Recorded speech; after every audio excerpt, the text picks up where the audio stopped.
నమస్కారం. పోలీసు వారు రాజకీయ నాయకుల యొక్క చొరవతోటో లేదా ఏదో ఒక వ్యవస్థ చొరవతోటో వారి యూనిఫామ్ని సంపాదించుకోరు.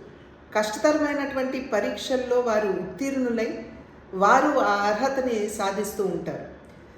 దేశంలో అదేవిధంగా రాష్ట్రంలో కూడా శాంతి భద్రతల్ని కాపాడవలసినటువంటి బాధ్యత వారి భుజాల మీద వేసుకునేటువంటి నాల్గవ సింహంగా పోలీసు వ్యవస్థని ప్రతి ఒక్కరూ కూడా గుర్తిస్తూ ఉంటారు.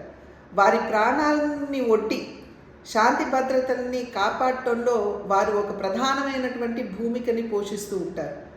అటువంటి నాల్గవ సింహంగా పరిగణించబడుతున్నటువంటి పోలీస్ వ్యవస్థని ఉద్దేశించి జగన్మోహన్ రెడ్డి గారు బట్టలోడు తీసి కొడతాము అని చెప్పటం ఇది సర్వత్రా ఖండించవలసినటువంటి అంశంగా నేను భావిస్తున్నాను.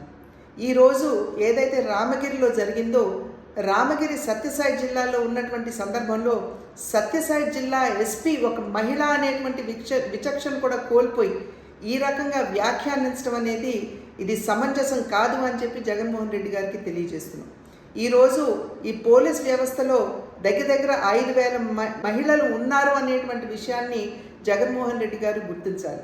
ఇది కేవలం మహిళలు మాత్రమే కాదు, ఆ వ్యవస్థలో పనిచేస్తున్నటువంటి మహిళలు లేదా పురుషులకి సంబంధించి మాత్రమే కాదు, అసలు ఆ వ్యవస్థను కించపరచడం, ఈ రకంగా వ్యాఖ్యానించడం అనేది ఇది ఎవరూ కూడా స్వాగతించదగ్గ విషయం కాదు అని చెప్పి తెలియజేస్తూ ఆ వ్యవస్థకి ఇవాళ జగన్మోహన్ రెడ్డి గారు క్షమాపణ చెప్పాలని చెప్పి భారతీయ జనతా పార్టీ డిమాండ్ చేస్తుంది.